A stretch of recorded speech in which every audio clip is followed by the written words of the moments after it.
Ang programang ito ay rated SPG. Striktong patnubay at gabay ng magulang ang kailangan. Maaaring may masiselang tema, lengguwahe, karahasan, sexual, horror o droga na hindi angkop sa mga bata. Pang mag-ama na si Dr. RJ Tanyag at saka si Annalyn, at talagang sinabi dito ni Dr. RJ na kung babalik na itong si Annalyn dito sa Apex Medical Center dahil ikakatuwa daw ito ni Don Pepe na bumalik na ang kanyang apo doon. Dito na nga ay talagang pag-iisipan muna ni Annalyn bago siya mag-decide dito kung babalik ba siya talaga, kung saan nakikinig pala itong si Dr. Carlos Binetes.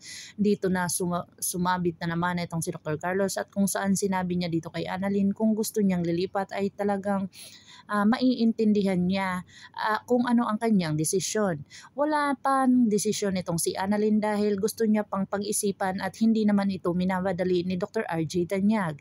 Dito na nga ay talagang nagpakunwari na naman itong si Dr. Carlos na okay lang daw sa kanya, pero deep inside ay hindi niya ito gusto. Sinabi niya agad dito kay Lynette ang kanyang mga narinig dito kay Dr. RJ Tanyag at saka kay Annalyn. Dito na nga sinabi niya na kung papayag ba itong si Lynette na lilipat ang kanyang anak dito sa Apex Medical Center.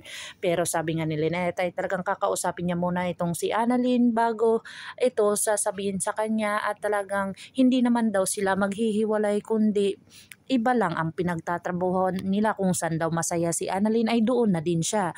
Dito na nga ay talagang napakabalimbing ni Dr. Carlos Binetes at talagang prosigido ito na hindi pipirmahan ang gusto ni Dr. Hiroshi na papupuntahin itong si Annalyn at saka si Dr. Lindon. Dito na ikinagulat ni Annalyn ang lahat ng mga desisyon ni Dr. Carlos Binetes, kung saan parang galit na naman sa kanya ito.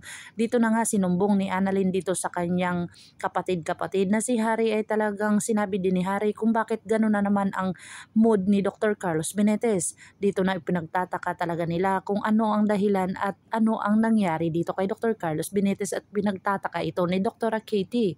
Pakakabangan natin ang mga susunod pa na episode na ito, ang abot kamay na pangarap. If you like my story, please like, share, and subscribe para ma-update po kayo sa mga susunod pa. Yun lamang po at maraming salamat.